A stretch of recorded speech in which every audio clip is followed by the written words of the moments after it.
It is the season finale of Harvey's Hot Takes with Bryan Hayes. The NHL schedule was released on Wednesday. Mitchell Marner and the Las Vegas Golden Knights will be in Toronto on a Friday night. He'll make his return to Toronto on a Friday night on the second half of a back-to-back. And both the Leafs and the Golden Knights have the Saturday night off. Bryan, how much of a miss was it for the NHL not to make this a marquee Saturday night matchup? It's a massive miss, Jay, but it's a completely predictable miss. This is how the NHL operates. You're in show business, and yet it's almost like they're trying to bomb, right? This is like the musical The Producers. Did Mel Brooks come up with this scheduling? Like, are you trying to bomb what should be a massive blockbuster night? It had to be on Saturday night. It should have been on Saturday night. And again, this is about show business. This is about building it up. It's the biggest hockey market in the world, and this will be the biggest story in the regular season in Toronto, bar none. And I don't believe we're going to see a homecoming like this for a Maple Leaf, possibly, at any point in my lifetime. Really, I don't. I mean, Matt Sundin was very significant. I remember when Wendell Clark returned after he was traded for Matt Sundin after that 94 season. But those were beloved players where it was nothing but celebration when they returned for the most part, right? It got a little bit sticky when Sundin left, but that was for different purposes than what Marner represents. And when Marner left, I mean, I think this is going to be very contentious. I think it's going to be a powder keg in there, even though it will be a Friday night. I still expect that to be the case. I think it's going to be crazy and loud, but this should be like a heavyweight fight. This is right on a tee for you if you're the NHL to build this up. And, big fighters, heavyweight fighters, they don't fly into Vegas the night before.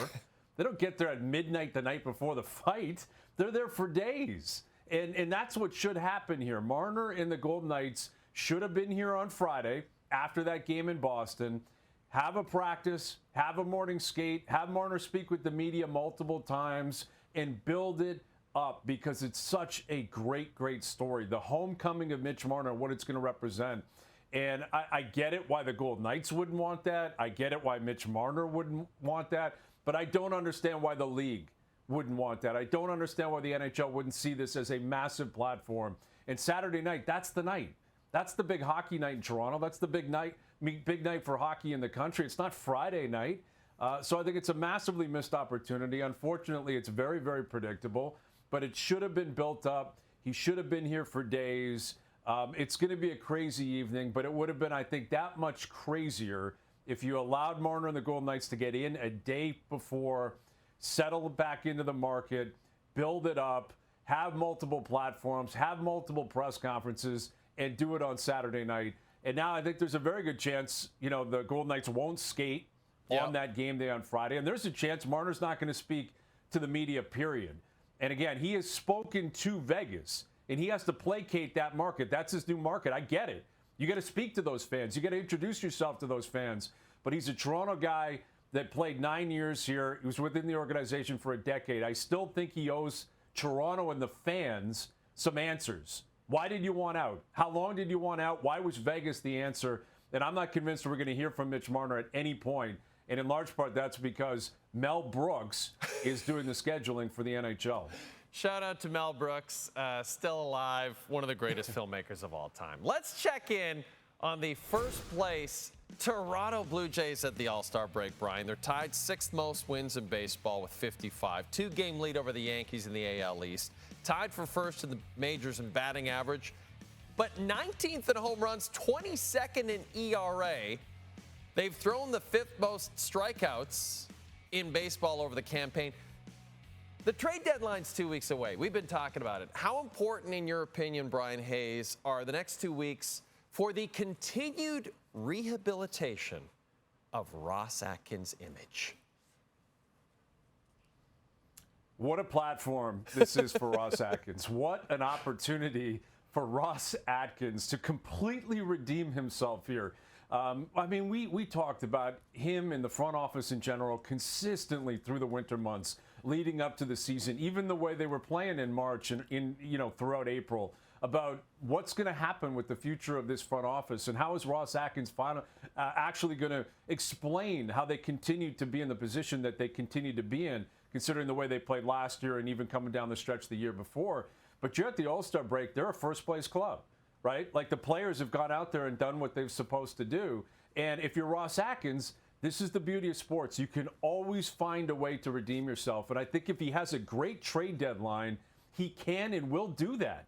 Furthermore, if he has a great trade deadline where he outperforms his counterparts in New York with the Yankees, in Boston with the Red Sox, in Tampa with the Rays, and he puts his team in a position to continue to hold on to that top spot in the AL East and possibly end up with a top 2 spot in the American League where they can avoid the wild card round altogether, that will be massive for the rehabilitation of Ross Atkins, his reputation, his legacy in the city, his resume moving forward. And it's not only about who he could acquire over the next 2 weeks, and I think it's imperative that he does that. You just referenced the stats. I think they need arms, right? I think ideally you'd love to find a top of the rotation starter. I'm not convinced that's going to happen, but at least one big arm out of the bullpen, if not multiple arms in the bullpen. I think they have the weapons to go out and purchase those guys and find them. They just got to have the stones to go out and do it, and that's on Ross and company, and I think they can, and I think they will.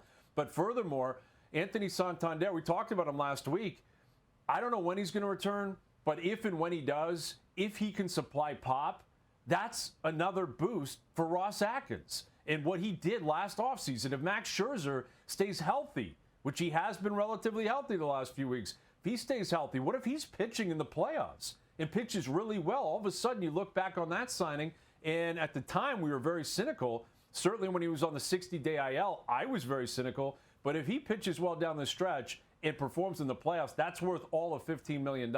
That's another check for Ross Atkins. So it's a massive, massive opportunity. The trade deadline and then the other guys that he acquired last offseason, if they can show up and they can pop coming down the stretch, all of a sudden, when it comes to the GM rankings in Toronto, Ross Atkins might be at the top of the list. Which is something I never thought would happen ever in our lifetimes, and yet the possibility is very much there. It is fascinating how sports can be. Finally, Bryan, the Open Championship gets underway Thursday morning right here on TSN from Royal Portrush in Northern Ireland. The introspective Scotty Scheffler is the favorite, followed up by Rory McIlroy. Bryan, how much pressure is Rory under to perform in his home country of Northern Ireland this weekend? And do you think he ultimately pulls off the victory? I'm not convinced he's going to win, but I do think there's a lot of pressure on him to make sure he doesn't embarrass himself like he did back in 2019, the last time it was at Portrush where he missed the cut, famously missed the cut. He's had one of the more fascinating seasons in golf history. I mean, when you consider, he won at Pebble Beach, he won the Players in a really cool playoff against J.J. Spaun, which means more now than it did at the time because of what Spaun did at the U.S. Open. And then, of course, he wins the masterpiece at the Masters. He completes the Grand Slam, and that was the moment for him. And that was going to always make this an incredibly memorable year. But winning at Royal Portrush, like an hour outside of his hometown, in Northern Ireland, that puts a bow on the greatest year of his career, undoubtedly. And outside of maybe Tiger Woods in 2000, maybe you could reference another Tiger season here or there, maybe a Spieth year here or there, maybe that great Dustin Johnson year. I'm not even sure if that would matter or that would meet what McIlroy could accomplish here. So it's right there for him to wrap up just an unbelievable all-world season. But I don't think it's about winning. It's about avoiding embarrassment. It's about avoiding, missing the cut. I think that's where the pressure would come in for McIlroy. And he performed really well at the Scottish last week. He seems to be in much better spirits and much better form. So if he's in the hunt, it just becomes such a massive story because, again, it's in basically his hometown, certainly his home country. And considering what he's already done, the build-up this year and the dip in between, that included the RBC Canadian Open, which is really ugly. Like, it was really ugly for him. It wasn't a good scene. So I do think there's pressure not to embarrass himself, not necessarily to win it. And I don't think he will win it. But if he's in contention, it's going to make for some incredible theater. Well, we know if Scotty Scheffler wins it, he'll be happy for just a few seconds and then ultimately not that happy anymore after that. Bryan, it's always great to have you on the show. You've been great all season. We will chat to you again and have you chat at us when we return in September, right in time for the National Football League season. Hot Takes is presented by Harvey's. Customize your burger and get it delivered from our app to your door. Harvey's, it's a beautiful thing.